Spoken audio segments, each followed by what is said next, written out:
오늘 함께 나눌 말씀은 잠언 6장 6절로 11절 말씀입니다. Today's passage from book of Proverbs, chapter 6, verse 6 to 11. 우리 잠언 6장 6절로 11절 말씀 한 절씩 교독하겠습니다. 게으른 자여 계명에 가서 그가 하는 것을 보고 지혜를 얻으라. 개미는 이름도 없고 감독자도 없고 감독자도 없고 통치자도 없어. 먹을 것을 여름 동안에 예비하며 추수 때에 양식을 모으느니라.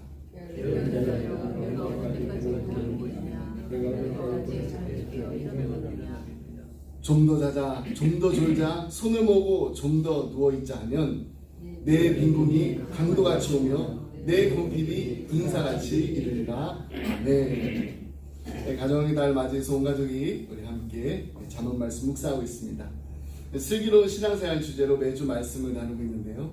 오늘은 개미에게 배우는 지혜라는 제목으로 은혜와 도전을 함께 나누고자 합니다. 중세 기독교에는 7대 죄악이라고 불리는 항목이 있었는데요. 이 7대 죄악에는 교만, 시기, 분노, 나태, 탐욕, 식탐, 그리고 호색이 포함됩니다. 이 가운데 이 나태, 곧 게으름이 네 번째 자리에 잡고 있다는 사실에 우리가 주목을 해야 됩니다. 또한 이와 반대되는 7대 미덕도 있는데요. 겸손, 사랑, 친절, 열정, 관용, 절제, 자기 통제가 있습니다. 이 7대 미덕은요, 7대 죄악의 반대라고 할 수가 있습니다. 그래서 네 번째가 이 나태의 반대는 열정입니다. 우리 그리스도인들은 게으름을 경계해야 돼요. 게으른 상태로는 좋은 신자가 되기 어렵습니다. 아니, 게으르면은요, 좋은 신자가 되는 게 불가능합니다. 그래서 오늘 본문인 이 잠언 6장에 나오는 이 개미의 모습을 보면서 우리가 어떻게 하면은 게으르지 않고 열정적으로 신앙생활을 할 수 있는지를 우리 함께 배워야겠습니다.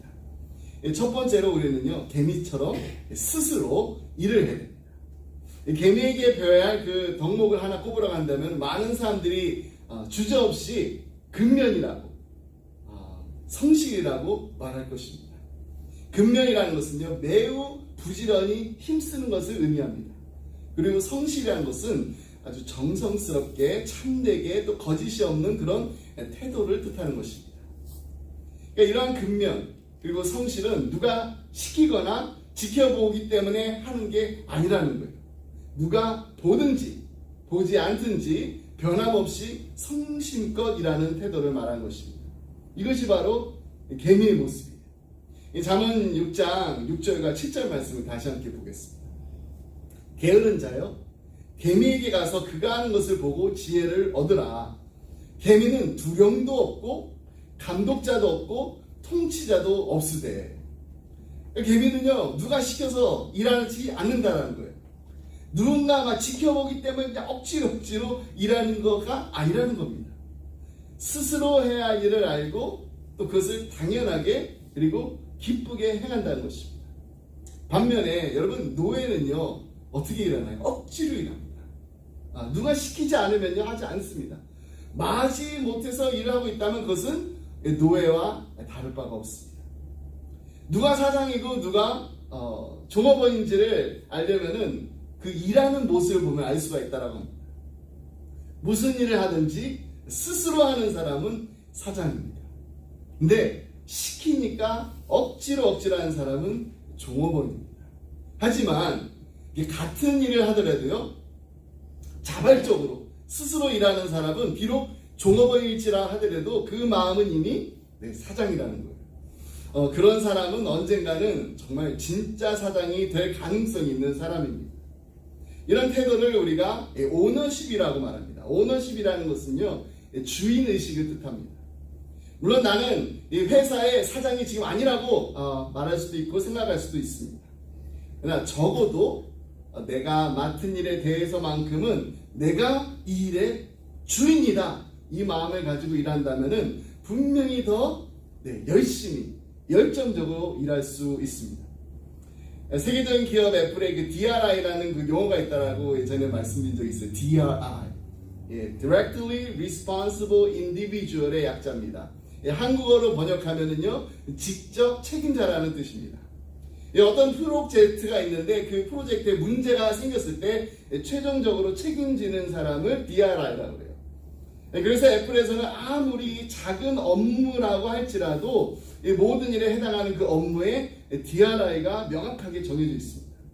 예를 들면 어떤 프로젝트에 관련해 가지고 누구에게 연락해야 될지 물어야 할 때 그때 애플에서는 그 일의 DRI가 누구야? 이렇게 묻는다 합니다. 그 사람이 바로 그 일의 책임자라는 것입니다. 이러한 문화는 애플 창업자 스티브 잡스가 중요하게 여겼던 이 책임 중심의 사고방식에서 비롯된 기업 문화라고 합니다. 하지만 성경은요, 우리에게 이 오너십보다 청지기 정신, 그 스토어십을 가지고 살라라고 가르칩니다. 왜 오너십이 아니라 스토어십일까요? 왜냐하면은 우리는요, 우리 인생의 오너, 주인이 아니기 때문입니다. 우리 인생의 주인은요, 온 우주를 만드신, 창조하신 하나님이십니다. 그 하나님이 바로 우리의 참 주인이시기 때문에 우리는 스토어십, 청지기 의식을 가지고 살아야 되고, 그래서 우리는 하나님의 청지기라는 것입니다. 청지기라는 것은요, 창조주이시며 섭리자이신 하나님께서 우리에게 맡겨주신 것, 그것들을 신실하게 관리하는 사람을 바로 청지기라고 부릅니다. 베드로전서 4장 8절로 10절 말씀입니다. 무엇보다도 뜨겁게 서로 사랑할지니 사랑은 허다한 죄를 덮는다. 서로 대접하기를 원망 없이 하고 각각 은사 받은 대로 하나님의 여러 가지 은혜를 맡은 선한 청지기같이 서로 봉사하라고 했습니다. 여기서 이 선한 청지기의 이 청지기라는 단어는요, 헬라어로 오이코노모스입니다. 오이코노모스. 우리가 아는 단어가 거기 들어있어요. 집이라는, 가족이라는 그 헬라어 오이코스. 그리고 정리하다라는 뜻을 가진 네모의 합성입니다. 그래서 오이코노모스. 즉, 집안을 질서 있게 잘 정리하고 관리하는 사람을 말하는 것입니다. 그 사람이 바로 청지기.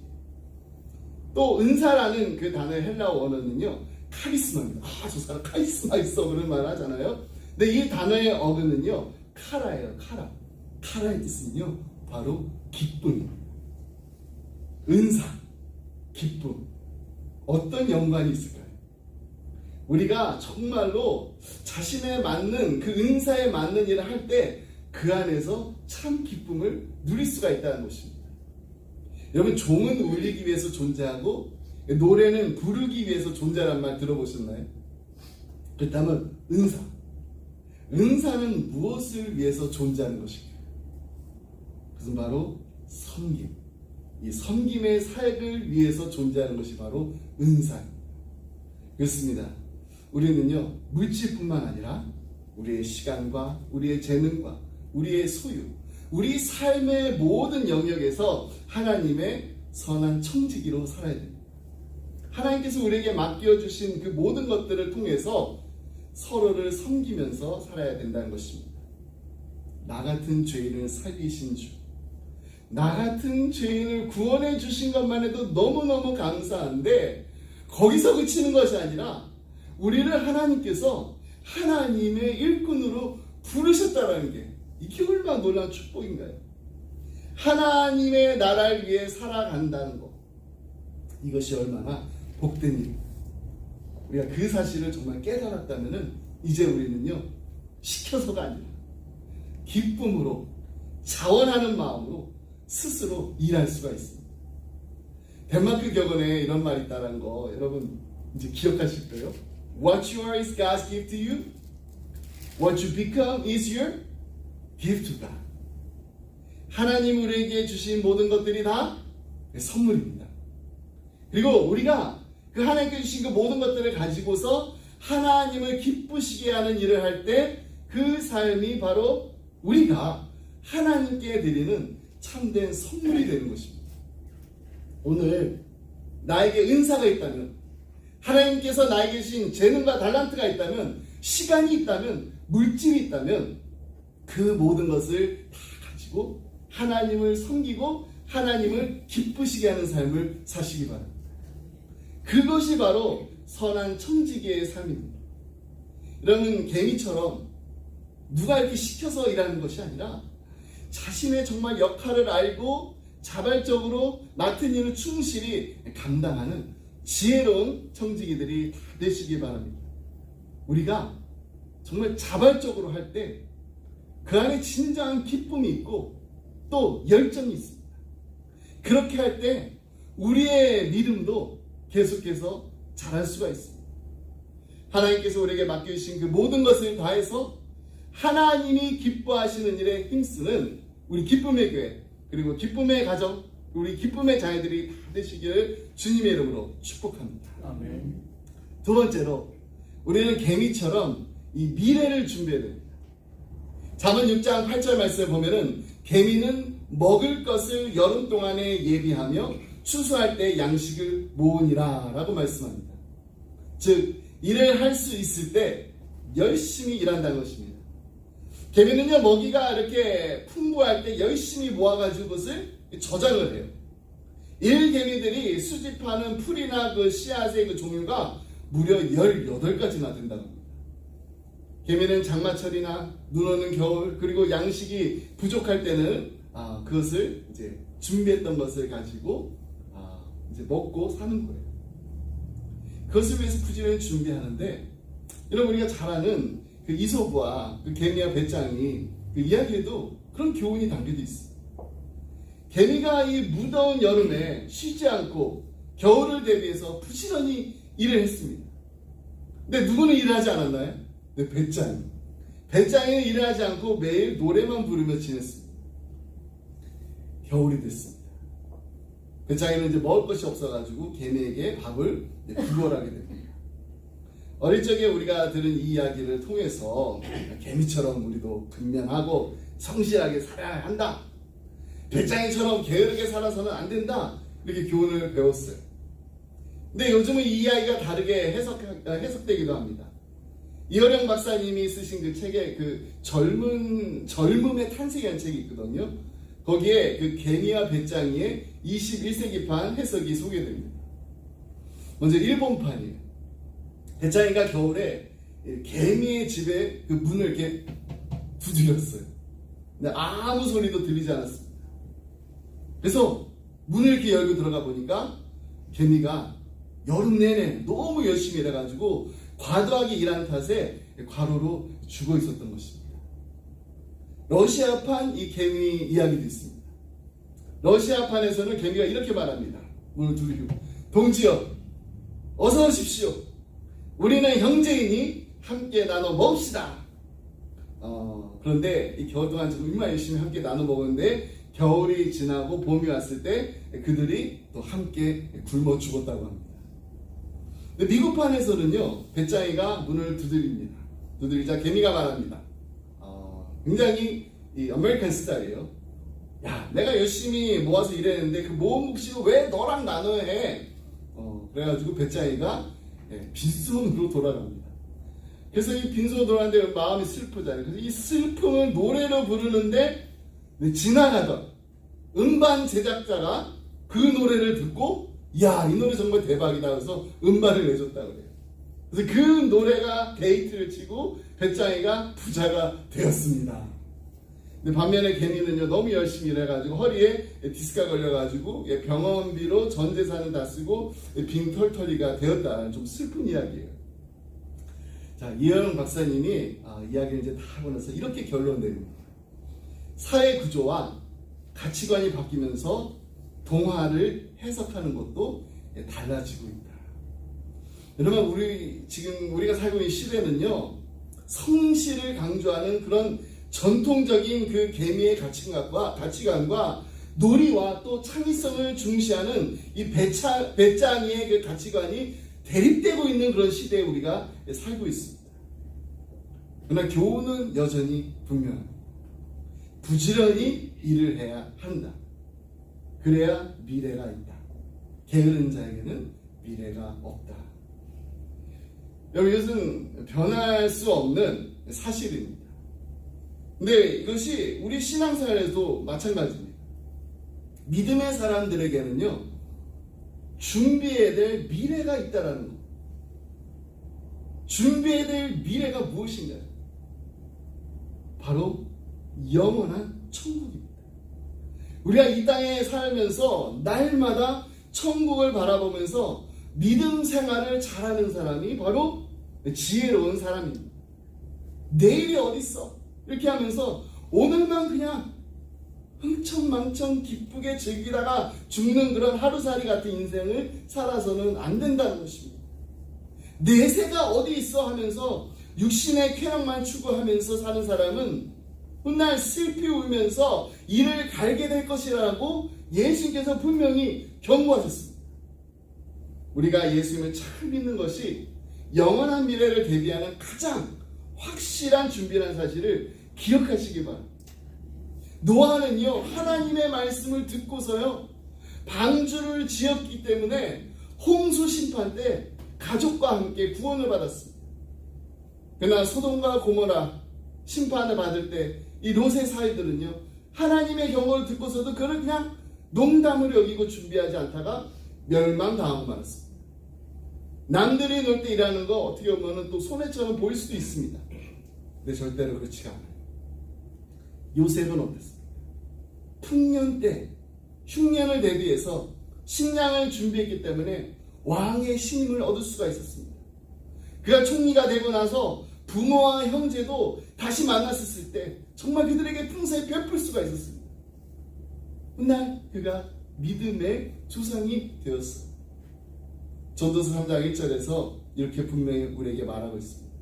범사에 기한이 있고 천하만사가 다 때가 있느니라. 우리의 신앙생활에도요, 기한이 있습니다. 때가 있습니다. 그래서 바울은 고린도후서 6장 2절에서 보라, 지금은 은혜 받을 때요, 보라, 지금은 구원의 날이로다, 이렇게 담대하게 선포하고 있습니다. 우리 인생에도요, 겨울 같은 그런 고난의 때가 있습니다. 모든 영혼은요, 반드시 죽음을, 심판을 맞이하는 그때가 오게 됩니다. 그래서 히브리서 9장 27절에서 이렇게 말씀하고 있습니다. 한 번 죽는 것은 사람에게 정해진 것이요, 그 후에는 심판이 있으리. 그러나 많은 사람들이 그 죽음 이유를 대비하지 않고 살아갑니다. 이 얼마나 어리석은 인생인가요? 정말 지혜로운 사람은요, 그렇게 살지 않습니다. 그렇다면 우리는 어떤가요? 우리는 정말 천국의 소망을 두고 언젠간 주님 다시 만날 그날이 분명히 올 것이라는 것을 믿으면서 그날을 오늘 하루도 날마다 준비하며 살고 계십니다. 사도 바울이요, 죽음이 가까운 줄 알았지만은 결코 두려워하지 않았습니다. 오히려 이렇게 담대하게 고백합니다. 내가 달려갈 길과 주 예수께 받은 사명, 곧 하나님의 은혜의 복음을 증언하는 일을 마치려 하면은 나의 생명조차 조금도 귀한 것으로 여기지 아니하노라. 디모데후서 4장 7절로 8절 말씀도 있겠습니다. 나는 선한 싸움을 싸우고 나의 달려갈 길을 마치고 믿음을 지켰으니 이제 후로는 나를 위하여 의의 멸관이 예비되었습니다. 주 곧 의로우신 재판장이 그날 내게 주실 것입니다. 내게만 아니라 주의 나타나심을 사모하는 모든 자에게로. 이미 그는요, 마지막 날을 준비하는 지혜로운 삶을 살아왔기 때문에 죽음이 눈앞에 와도 그 죽음조차도 두려워하지 않고 그날 받을 그 상급까지도 이렇게 담대하게 확신하고 있었던 것입니다. 우리도요, 마지막 그 심판의 자리에서 바울과 같은 고백을 꼭 할 수 있으시길 바랍니다. 아멘. 이 사생에 정말 닥쳐올 그 위기와 그 위험을 대비하는 것 중요합니다. 하지만 우리의 삶을 철저히 하나님께 드리고 헌신함으로 영혼의 추수기, 정말 풍성한 열매를 맺고 구원받고 칭찬받는 인생의 참승자들이 다 되시기를 주님의 이름으로 축복합니다. 아멘. 마지막으로요. 우리가 개미한테 정말 배워야 되는 것은 우리도 개미처럼 게으름을 조심해야 됩니다. 잠언 6장 9절로 11절 말씀 다시 함께 보겠습니다. 게으른 자여 내가 어느 때까지 누워있겠느냐 내가 어느 때에 잠이 깨어 일어나겠느냐 좀 더 자자 좀 더 졸자 손을 모으고 좀 더 누워있자 하면 내 빈궁이 강도같이 오며 내 곰핍이 군사같이 이르리라. 저 이 말씀이 너무나도 도전을 받아가지고 정말 저한테 너무 도전이 돼서 고등학교 때 제가 이 말씀 읽고 정말 이 말씀대로 살아야 돼가지고 제 방 그 천장 이렇게 벽에다가 크게 써붙여가지고 붙여놓은 적이 있어요. 하루는 어머니께 제 방에 들어오셨는데 벽에 이렇게 뭐가 붙어있어요. 천장에. 이게 뭐냐라고 물으셨습니다. 그래서 제가 앞으로 열심히 공부하려고 아침에 이렇게 딱 눈을 뜨자마자 이 말씀 보려고 이 천장에다 붙여놨어요. 이렇게 말씀드렸습니다. 어머니께서 잘했다라고 칭찬도 하셨어요. 하지만 한 가지가 걱정이 된다고 하십니다. 그러시면서 하시는 말씀이 성호야 정말로 좀 더 자자 좀 더 졸자 손을 모으고 좀 더 누워있자 이렇게 하면은 그 다음에 어떻게 된다고 했니? 라고 이렇게 물어보셨습니다. 그래서 제가 그 11절 말씀을 다시 읽어보니까 정말 좀 겁이 이렇게 덜컥 났습니다. 정말 이렇게 게으름을 피우면 어떻게 된다고요? 빈궁과 곰핍이 강도처럼 군사처럼 임한다는데 정말 그러면 어떡하지? 이런 걱정까지 생겼어요. 생각만 해도 정말 정신이 번쩍 드는 말씀이라는 것을 다시 깨닫게 됐습니다. 그러면 강도는요 대놓고 나 오늘 저희 도둑질 할까 이러고 오지 않습니다. 강도는 몰래 옵니다. 군사는 어떻게 오냐? 군사는 빠르게 옵니다. 이 공통점이 있는데 이 강도와 군사는 둘 다 막을 수가 없다는 것입니다. 그래서 우리가 가난해지려고 애쓸 필요가 없습니다. 그냥 게으르기만 하면 돼요. 그러면 저절로 가난해집니다. 근데 우리 신앙생활은 이와 마찬가지입니다. 게으른 신앙인은요 영적인 황폐함을 피할 수가 없습니다. 그냥 가만히 있으면 돼요.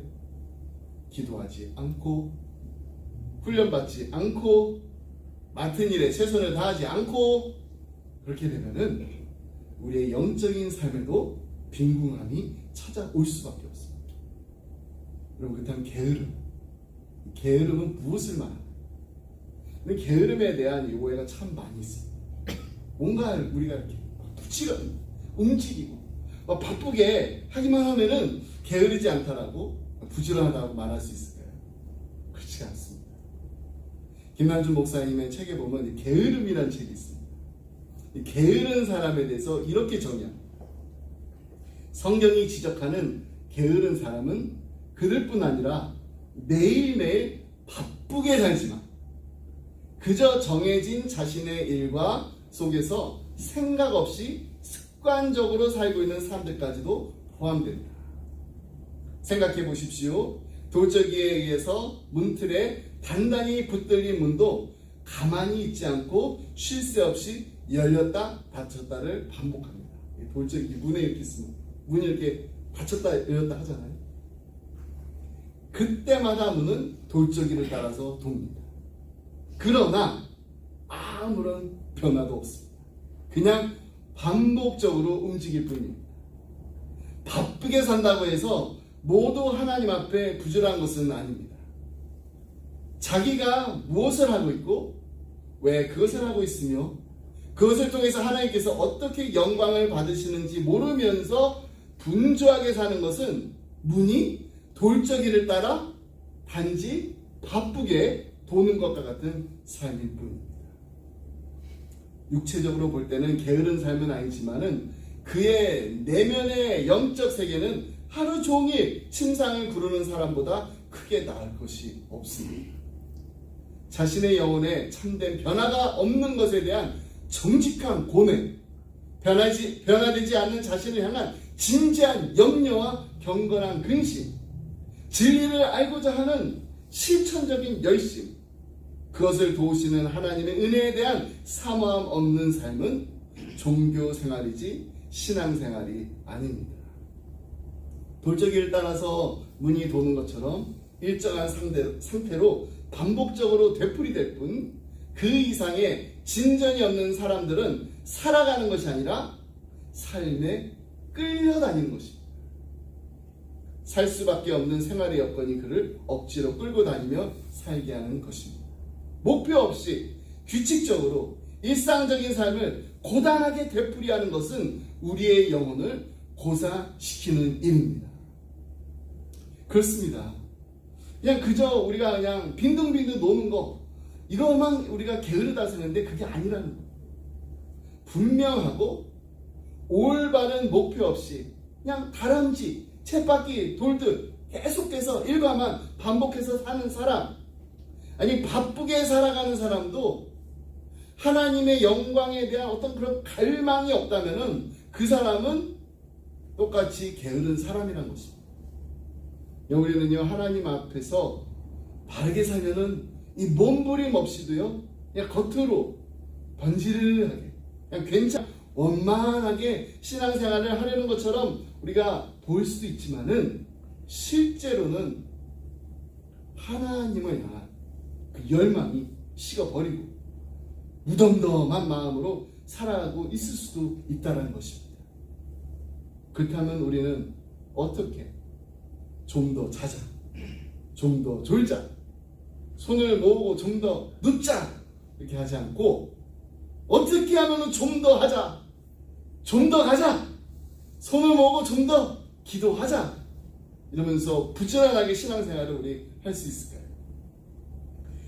여기에 이제 게으름과 작별하기 위한 매일 자기 점검표가 있는데 하루를 기도로 마무리할 때마다 이 질문들을 우리 스스로에게 한번 물어보면서 우리 자신을 점검해 보기 원합니다. 자, 오늘 저녁 때 이 20가지 질문을 여러분께 보내드릴 거예요. 한번 잠언 말씀 묵상하시면서 이걸 한번 우리 자신에게 질문해 보세요. 넘버 1. 세워놓은 계획에 따라 규모 있게 시간을 사용하는가? 정해놓은 기도 시간을 지켰는가? 기도 시간에 열렬하게 마음으로부터 우러나온 기도를 하였는가? 성경 읽는 시간을 정해두고 지키고 있는가? 하나님의 말씀을 읽고 묵상한 일에 부지런하였는가? 예배에 참석하였는가? 준비된 마음으로 예배에 나아가 선포되는 말씀에 집중하였는가? 직장생활, 학교생활을 근면하게 하였는가? 부주의하게 일을 처리하지는 않았는가? 필요 이상의 수면을 취하지는 않았는가? 소중한 아침 시간을 침상에서 낭비하고 허둥지둥 하루를 시작하지는 않았는가? TV를 보거나 휴대전화를 사용하는데 너무 많은 시간을 낭비하지는 않았는가? 불필요한 정보나 오락을 위한 인터넷 사용에 과도한 시간을 투자하지는 않았는가? 취미활동, 스포츠, 영화, 책, 낚시 등에 과도한 열정을 소비하지는 않았는가? 불필요한 만남을 유지하느라 시간과 물질을 허비하지는 않았는가? 잡담이나 농담으로 시간을 헛되이 보내지는 않았는가? 헛된 공상과 불필요한 생각들에 마음을 빼앗기지는 않았는가? 과식하지는 않았는가? 먹고 마시는 일에 과도한 욕망을 가지고 많은 시간과 돈 생각을 사용하지 않았는가? 잠들기 전 하루를 뒤돌아보며 반성하고 내일을 계획하는 시간을 가졌는가? 이런 말 있죠. Yesterday is history, tomorrow is mystery, but today is gift. That's why it is called the present.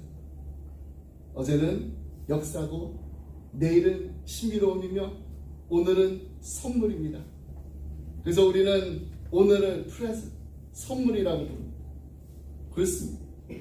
하나님께서 우리에게 주신 오늘, 그 오늘이 바로 선물이에요. 근데 그 하나님께서 주신 그 선물을 가지고 우리는 날마다 무엇을 하고 있나요? 오늘 나에게 주어진 기회, 지금 내게 주어진 능력에 감사하며 최선을 다해 살 때 잘했다, 충성된 종아 칭찬받게 될 줄 믿습니다. 아멘. 우리 기쁨의 교회 성도님들이 모두 그런 칭찬을 받는 삶을 살게 되기를 주님의 이름으로 축복합니다. 아멘. 말씀했습니다. 4년 전에 제가 이제 기독교 상담을 가르쳤던 이 남부개혁 신학교 이 졸업식 이야기를 드린 적이 있어요. 학위 이제 수요를 이제 다 마치고서 이제 1등으로 졸업한 이 졸업생 대표가 나와가지고 답사하는 시간이 있었습니다. 이제 학생이 여기 있고 이제 뒤에 다 이제 총장님 이제 교수들이 있었는데 총장님께서 그동안 가르친 그 교수님들께 이제 다 감사하다는 말하고 나서 갑자기 뒤를 이렇게 돌아보더니 저를 향해서 Dr. Kim, we really want to say thank you 이렇게 말하는 거예요. 저 얼마나 당황했는지 모릅니다. 다른 교수님들 다 계시는 학생들이 그런 정말 고마운 마음이 있어요. 학교 일로 인해서 연락할 때 밤에도 전화하고 아침에도 전화하고 제가 베이케이션 가 있는데도 전화하고 근데 그때마다 제가 전화를 받아줘서 너무너무 고마웠다는 거예요. 그리고 이렇게 말했습니다. I thank God for Dr. Kim. 근데 제가 그 말을 듣는 순간 제 마음이 정말 너무 기뻤어요. 제가 여러분 영어를 이렇게 막 유창하게 하지 못해요. 하지만 제가 이 목사잖아요. 그래서 우리 학생들 대할 때도 학교에서 그냥 한 사람 한 사람 그 학생들을 그냥 목양하는 마음으로 섬겼을 뿐입니다. 누가 그냥 알아주는 거 이런 거 바란 것도 아니었고 제가 뭐 어떻게 특별히 뭐 능력이 많아가지고 막 도와줄 뭐 능력이 많아서 그렇게 했던 게 아닙니다. 그냥 그게 저한테 주어진 자리였기 때문에 맡겨진 자리에 충성했을 뿐입니다. 그래서 제가 항상 일할 때 이런 마음을 가지고 그들을 섬겼어요. 학생분들을 섬길 때 정말 골로새서 3장 22절 23절 말씀을 정말 마음에 새기면서 섬겼는데 여러분 잘 아시는 말씀입니다. 종들아 모든 일에 육신의 상전에게 순종하되 사람을 기쁘게 하는 자와 같이 눈가림만 하지 말고 오직 주를 두려워하여 성실한 마음으로 하라. 무슨 일을 하든지 마음을 다하여 죽게 하듯 하고 사람에게 하듯 하지 말라. 제가 졸업식 마치고 나서 그날 저녁 때 집에 돌아와서 이런 생각이 들었어요. 학생들이 저에게 해준 말 감사합니다. 이 말 한마디가 저를 너무나 행복하게 했잖아요. 그렇다면은 주님 만나는 그날, 주님 다시 만나는 그날에 우리 주님께서 잘했다, 수고했다, 충성된 종아 이 말씀하실 때는 얼마나 기쁘고 감사하고 감격스러울까. 우리 모두 다 주님 다시 만날 그날 분명히 옵니다. 아멘인가요? 아무도 예행은 없습니다.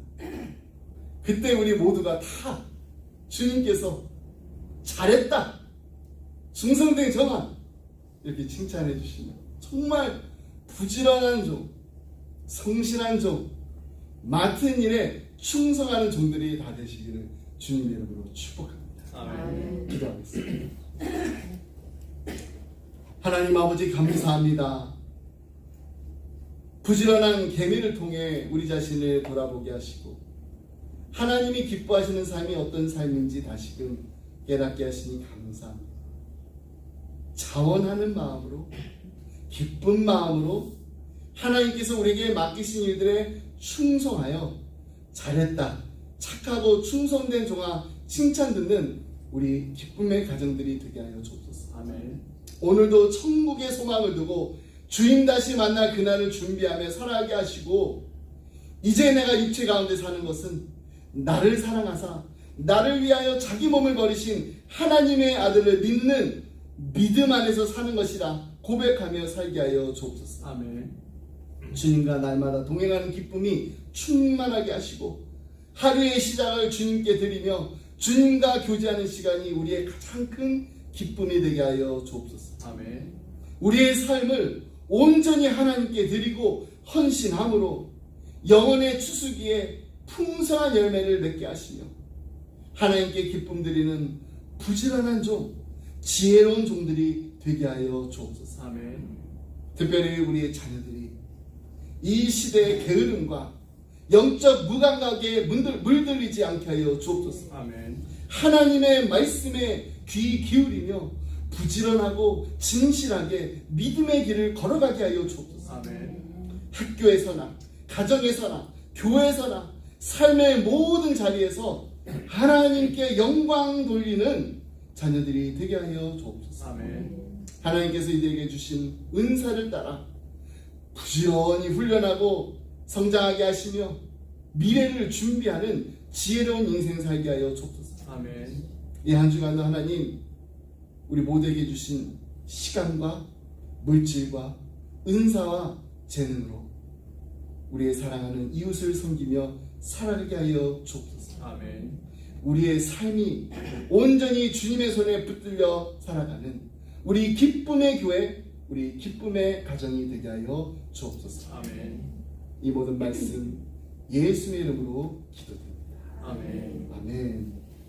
우리 다 같이 하나님께서 함께 주의 말씀 보겠습니다.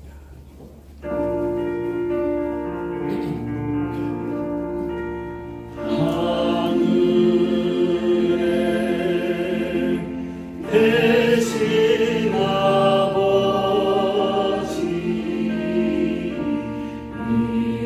이름 거룩하사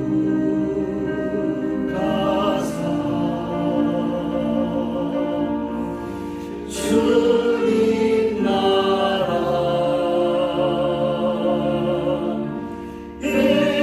임하시고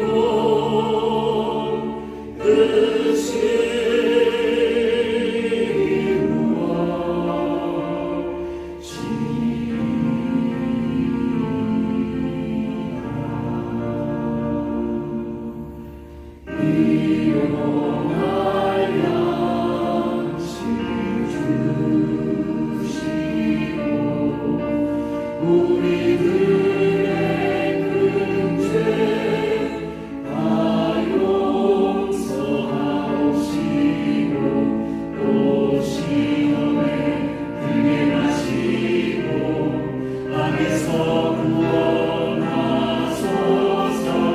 내게 주의 나라 주의 권세 주의 영광 영원히